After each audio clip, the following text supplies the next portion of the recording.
We've been following the aftermath of this story in which it was leaked that Donald Trump reportedly said in the presence of his former chief of staff, John Kelly, that Hitler did some good things and he would like generals loyal like Hitler had generals loyal to him. We're going to hear from New Hampshire Governor Chris Sununu, and then we'll hear from Senator Haggerty as well. And these are two very different responses, both interesting. We first have an example. Here is Kate Baldwin on CNN yesterday interviewing the governor of New Hampshire, Chris Sununu. And Chris Sununu essentially says, nobody who's planning to vote Trump is bothered by Trump praising Hitler because we're used to him saying these sorts of things and it's already baked into the cake. Not exactly an inspiring response, but you've got to hand it to him. Maybe an accurate response. Listen to this. Chris Sununu. It's good to see you, Governor. Thanks for being here. Hearing that, you bet. Does that change how you feel about Donald Trump and your plans to vote for him? No, look, I respect General Kelly. I think he's great. He's got a long-term relationship with the president.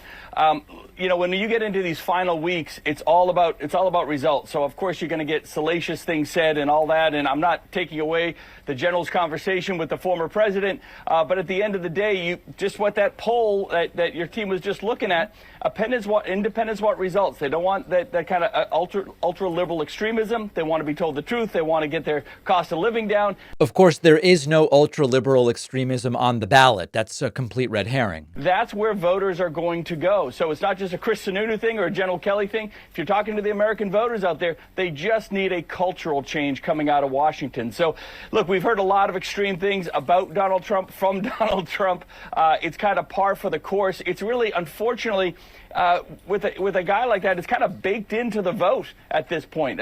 So those last swing voters are just going to kind of push towards what's going to get. It's baked in. You know, when a Democratic candidate says, I'm worried about the state of democracy if Donald Trump wins, we're supposed to believe that that's a problem and it's an incitement to violence and that should never be said. But then Trump praising Hitler, it's part of the cake that's been baked. It's all in there. That's it. And I wish that it was more politically acceptable to say, this is new information that changes my opinion.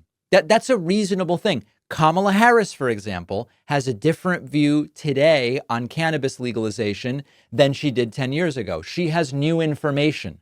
Barack Obama at one point opposed same-sex marriage. He got new information. It's a shame that he needed new information, but apparently he did. He changed his view and he came around to the right opinion. It would be great for Chris Sununu to say, you know, the praising Hitler, that's new information. That does change my view. And I would understand if it changes the views of others. But of course, you never do that when it comes to Trump. That is considered being disloyal.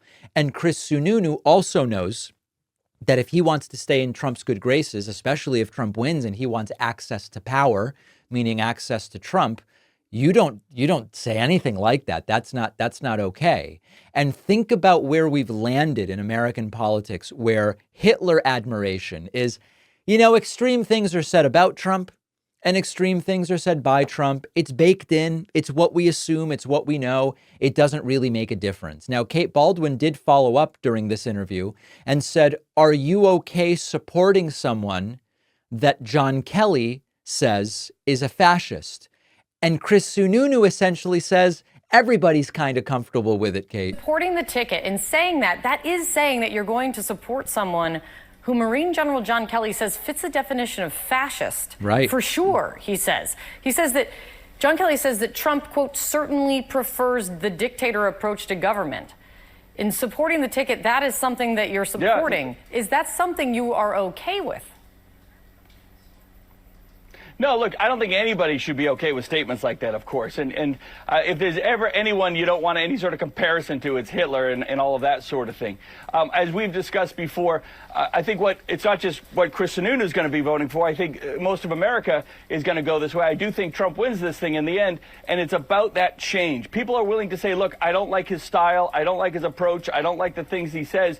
But if we can get a Republican mindset out of Washington that says you come first as an individual, not big governments, states' rights matter, regulatory reforms, we're going to cut regulation out, we're going to make things a little easier in terms of cost, we're going to handle the inflation. I know I know the media likes to talk about the salacious stuff, but I'm just trying to say, whether it's Chris Sununu or 50% plus one voter that are likely going to win this thing for Trump, that's what America cares. I don't know any. So first of all, if Trump wins, he's not going to win with 50% plus one vote. Trump's going to lose the popular vote almost certainly, but he might win electorally. That's number one. But Chris Sununu seems to be kind of acknowledging, listen, praising Hitler, nah, it's not good. Being called a fascist by people I respect like John Kelly, it's not good. None of it's good. But, the country's going this way. We want to put a Republican in there at whatever cost, at any cost. It doesn't matter what the cost is. Hitler, Mussolini, whoever he loves. We're just all really going to do this. And Chris Sununu phrasing it as, it's not just me who's okay with this and still going to vote for Trump. It's, he claims, half of the country plus one. Absolutely horrifying.